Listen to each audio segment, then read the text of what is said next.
महाकाल मंदिर का उल्लेख प्राचीन ग्रंथों में बड़े सम्मान से किया जाता है। स्कंद पुराण, शिव पुराण, कालखंड और अवंतिका क्षेत्र महात्म्य जैसे ग्रंथों में इस स्थल का विशेष वर्णन मिलता है।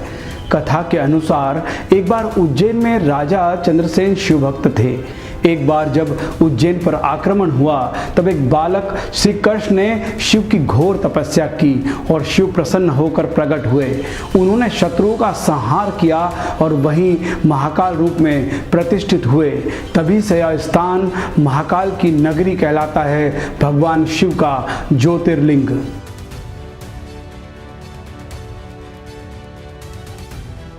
काल यानी समय और महाकाल यानी समय से परे शिव का वह रूप जो संहारक है, जो मृत्यु के भी ऊपर है। महाकालेश्वर ज्योतिर्लिंग में से एक सबसे प्रमुख स्थान रखता है, लेकिन इनकी विशेषता यह है कि यह एकमात्र दक्षिण मुखी ज्योतिर्लिंग है।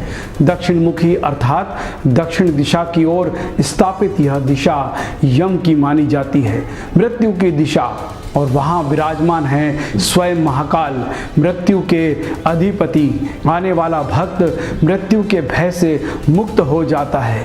यही कारण है कि महाकाल की नगरी उज्जैन को मोक्षदायिनी भूमि भी कहा जाता है। उज्जैन सिर्फ एक तीर्थ नहीं बल्कि ब्रह्मांडीय गणनाओं का केंद्र भी है। यहाँ प्राचीन काल गणना होती थी और माना जाता है कि पृथ्वी की शून्य रेखा प्राचीन काल में ही यहीं से मानी जाती थी। यही कारण है कि महाकाल मंदिर को काल चक्र का केंद्र के रूप में भी देखा जाता है।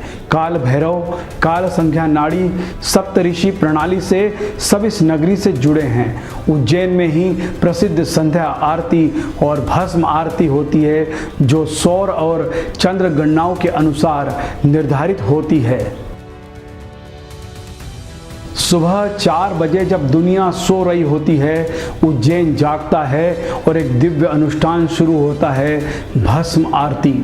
महाकाल को रोज ताजी चिता की भस्म से स्नान कराया जाता है। यह विश्व में अनूठा आयोजन है जहां भगवान को मृत्यु का प्रतीक चिता भस्म से चढ़ाई जाती है। यह प्रतीक है जीवन की क्षण भंगुरता का और शिव की उस शक्ति का जो मृत्यु को भी पवित्र बना देती है।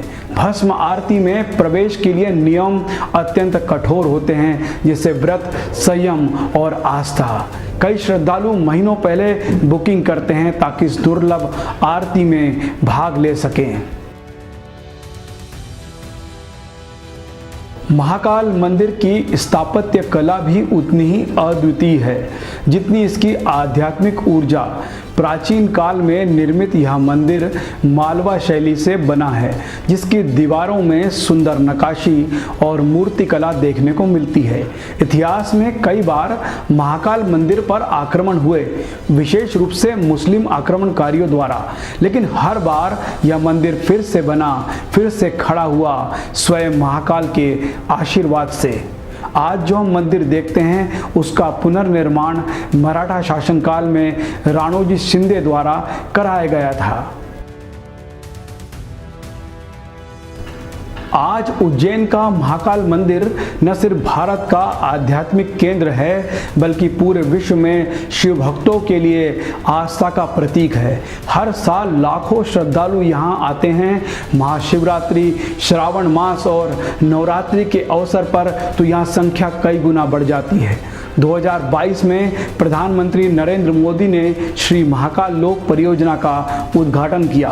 इस महायोजना के तहत मंदिर परिसर को विस्तृत किया गया, जिसमें भव्य प्रवेश द्वार, रुद्र सागर तट, दिव्य स्तंभ और शिव पुराण से जुड़े भित्ति चित्र शामिल थे।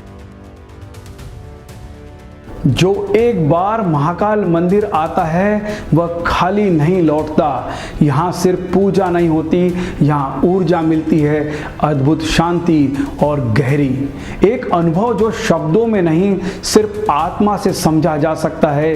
कई श्रद्धालु बताते हैं कि गर्भगृह में प्रवेश करते ही समय रुक जाता है।